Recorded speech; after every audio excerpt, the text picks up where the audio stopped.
21 मई 2025 को बस्तर के अबूझमाड़ में चर्चित डिस्ट्रिक्ट रिजर्व गार्ड यानी डीआरजी के जवानों को जिस मुठभेड़ में सीपीआई माओवादी के महासचिव यानी सबसे बड़े नेता बसव राजू उर्फ नंबाला केशव राव को ढेर करने में सफलता मिली, उस ऑपरेशन की न केवल विस्तार से जानकारी सुनिए बल्कि पहली बार उस दुर्गम इलाके को देखिए और महसूस कीजिए कि उस बेहद कठिन इलाके में हुई भीषण लड़ाई के समय का मंजर क्या रहा होगा।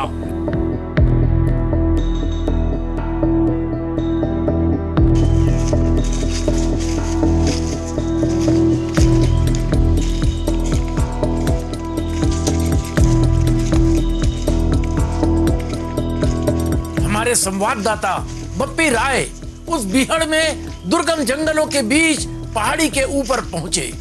घटना स्थल से उनकी रिपोर्ट देखिए जिसमें वे बता रहे हैं कि इस बड़े एनकाउंटर से पहले एक बार को तो डीआरजी को यह लगा कि माओवादी निकल भागे हैं और वे पहाड़ी से नीचे लौट आए थे, लेकिन डीआरजी को अपने इंटेलिजेंस पर भरोसा था, इसलिए जवान फिर उस कठिन पहाड़ी पर चढ़े और उन्होंने अंततः इस सफल ऑपरेशन को अंजाम दिया। यह है वो बीहड़ जंगल, कठिन रास्ते और थका देने वाली चढ़ाई। इसके बाद नजर आया घटना स्थल। द लेंस के संवाददाता बप्पी राय को घटना स्थल पर बसव राजू का चश्मा, डायरी, कैलकुलेटर और बुलेट के खोखे जैसी चीजें नजर आईं। ये सब मुठभेड़ के सबूत थे, लिहाजा ये जहां पड़े थे वहीं छोड़ दिए गए। अबूझमाड़ के इस बेहद दुर्गम इलाके में फोर्स और माओवादियों के अलावा भी जिंदगी है।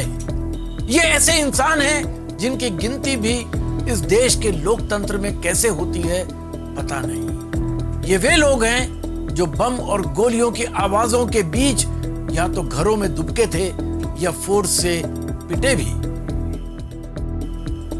उम्मीद की जानी चाहिए कि जिस सफाई के लिए सरकार निकली है उसमें सफलता हासिल कर लेने के बाद वो इलाज, पानी, बिजली, आधार कार्ड, सड़क जैसे लोकतंत्र के बुनियादी प्रतीकों को लेकर अबूझमाड़ के बोटेर के इन जंगलों और कल्ले कोट के पहाड़ के इर्द गिर्द तक बसे इन ग्रामीणों तक जरूर पहुंचेगी।